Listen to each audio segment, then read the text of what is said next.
महाराष्ट्र की राजनीति में आज भले ही महाविकास अघाड़ी गठबंधन को बीजेपी की चालाक और नापाक हरकतों के कारण मात मिली हो, लेकिन आने वाले चुनाव में एमवीए गठबंधन की वापसी के संकेत अभी से मिलने लगे हैं।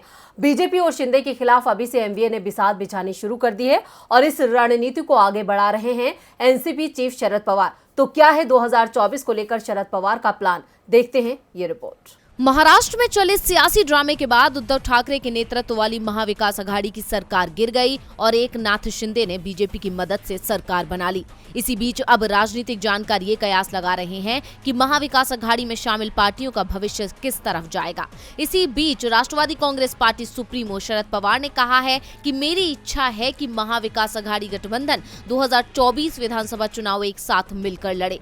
दरअसल अपने 2 दिवसीय दौरे पर औरंगाबाद पहुंचे शरद पवार ने मीडिया से कई मुद्दों पर बात की। उन्होंने रविवार को कहा कि महाविकास अघाड़ी में शामिल शिवसेना, एनसीपी और कांग्रेस को 2024 के महाराष्ट्र विधानसभा चुनाव साथ मिलकर लड़ना चाहिए। हालांकि इसके साथ उन्होंने ये भी कहा कि इस पर फैसला सबको मिलकर करना है। शरद पवार ने शिवसेना में विधायकों की बगावत के लिए दिए कारणों पर कहा कि नाराज विधायकों ने कोई सही कारण नहीं बताया था। कई बार वो हिंदुत्व की बात करते रहे, लेकिन उनके फैसले के कारणों का कोई अर्थ नहीं है। उन्होंने दोबारा कहा कि असंतुष्ट विधायक कोई निश्चित कारण नहीं बता पाए। कभी वे हिंदुत्व के बारे में बात करते रहे तो कभी फंड के बारे में। चौंकाने वाली बात यह है कि मीडिया से बात करते हुए शरद पवार ने बताया कि उन्हें औरंगाबाद और उस्मानाबाद का नाम बदलकर संभाजी नगर और धारशिव करने की कोई जानकारी नहीं थी। उद्धव ठाकरे सरकार के आखिरी मंत्रिमंडल की बैठक में औरंगाबाद और उस्मानाबाद जिलों के नाम बदलने संबंधी फैसले के बारे में पूछे जाने पर पवार ने कहा कि ये मुद्दा एमवीए के न्यूनतम साझा कार्यक्रम में शामिल नहीं था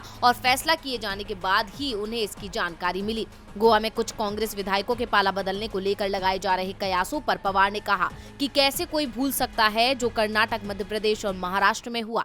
उन्होंने कहा कि मेरी राय है कि गोवा में ऐसा होने में समय लगेगा। डीवी लाइव की रिपोर्ट।